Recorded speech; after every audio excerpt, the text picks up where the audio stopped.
Carry की चटनी आज मैं बता रही हूँ, बहुत ही मज़ेदार बन के रेडी होती है। आप इसे ज़रूर ट्राई कीजिएगा। बिस्मिल्लाहिर्रहमानिर्रहीम, अस्सलाम वालेकुम।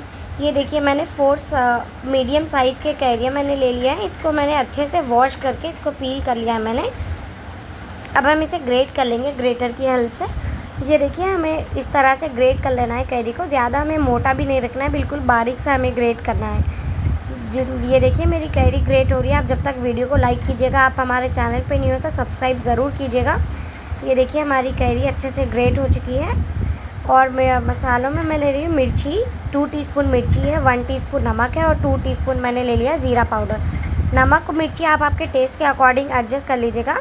अब हम इसे डाल के ज़ीरा पाउडर, मिर्ची, नमक डाल के हम कैरी में अच्छे से मिक्स कर लेना है। ये देखिए, हमें बिल्कुल परफेक्टली हमें इस तरह से मिक्स करना है। अब हम इसको मिक्स करके, ये देखिएगा परफेक्टली मिक्स हो गया है। इसे मिक्स करके हमें साइड में रखेंगे। बघार के लिए मैं ले रही हूँ 1/2 टीस्पून राया, 1 टीस्पून मैंने लिया है ज़ीरा और 1/2 टीस्पून कलौंजी और लहसुन की कलियाँ मैंने लिया है। लहसुन हमें ज़्यादा क्वांटिटी में ही लेना है। यहाँ मैंने 2 डली लहसुन लिए है। इसको हमें पनकुटनी में डाल के इस तरह से हमें अच्छे से कूटना है। ये देखिएगा, बिल्कुल हमें बारीक पेस्ट भी नहीं करना है, बिल्कुल हमें मोटा भी नहीं रखना है, मीडियम साइज़ का हमें करना है, दरदरा सा इस तरह से। ये देखिए, ये परफेक्ट कंसिस्टेंसी है।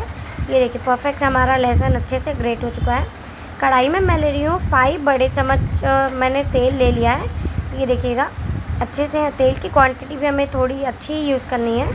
ये देखिए, मैंने तेल को ऐड कर लिया है। अब हम इसे अच्छे से फुल फ्लेम पे हम इसे गर्म होने के लिए छोड़ देंगे। तेल हमारा अच्छे से गर्म हो रहा है।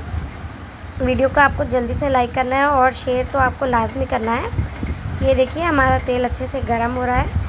अब हम इसमें ऐड कर देंगे हमारा ज़ीरा, जो हमने बघार के लिए रेडी किया था।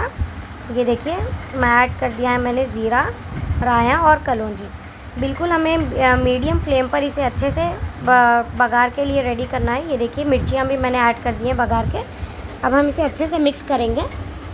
4 से 5 मिनट तक हमारा बघार अच्छे से रेडी हो जाएगा। हमें फ्लेम ऑफ कर देना है। थोड़ा सा हमें तेल ठंडा होने के बाद हमने इसमें ऐड करना है लहसुन, और लहसुन को हमें डाल के मिक्स करना है। 1-2 मिनट हमें पकाना है और बिल्कुल इस स्टेज पे हमारा तेल हमें अच्छे से ठंडा हो जाना चाहिए। अब जब हमने ऐड करना है कैरी, हमारी कैरी की चटनी बनके रेडी हो चुकी है। आप इसे ज़रूर ट्राई कीजिएगा, ईज़िली बन जाती है और ये चावल के साथ तो बहुत ही मज़े की लगती है। आप इसे ज़रूर ट्राई कीजिएगा। Thanks for watching my video. Like करिएगा, सब्सक्राइब